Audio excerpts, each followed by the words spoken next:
Hi guys, today I am teaching you the Limitation Act 1963, which is divided into 5 parts and 1 schedule. The first part is regarding the preliminary section, which is come under section 1 to 2. So the Limitation Act 1963 ये पूरे India में applicable है सिवाय जम्मू और कश्मीर के. The next part is regarding limitation of suits, appeals and applications, which is come under section 3 to 11.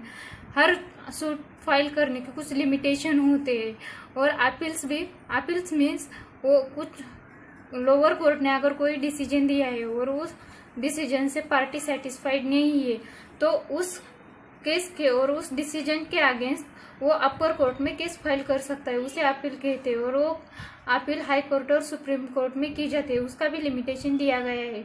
और next one is applications means कोई अर्ज होता है, उसका लिमिटेशन, उन सभी का लिमिटेशन सेक्शन 3 से 11 में दिया है. The next one is regarding part 3 computation of period of limitation, which is come under section 12 to 24. Computation means हिसाब रखना. पीरियड ऑफ लिमिटेशन का जो हिसाब रखा है वो आता है सेक्शन 12 से 24 तक. The next part is part 4, which is regarding acquisition of ownership by possession, which is come under section 25 to 27. अगर किसी प्रॉपर्टी का पोजेशन है उसका ओनरशिप कैसे एक्वायर की जाती है वो आता है सेक्शन 25 से 27 तक.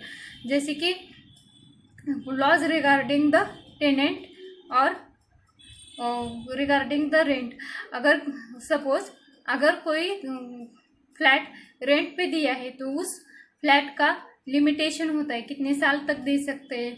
देन द ईजमेंट राइट कैसे उसे मिल सकते हैं, वो जो एक्विजिशन का लिमिटेशन पीरियड है वो आता है सेक्शन 25 से 27 तक. The next one is part 5, which is regarding the miscellaneous, which is come under section 28 to 32. So जो मिश्र स्वरूप जो लॉज है वो आता है इस पार्ट में. The last one is the schedule of period of limitations. जो योजना तैयार की है रिगार्डिंग द लिमिटेशन एक्ट 1963 वो इसमें दी गई है. So the whole of limitation act 1963 which is given is here. So if you like this video, so please like, subscribe and share this video. Thank you.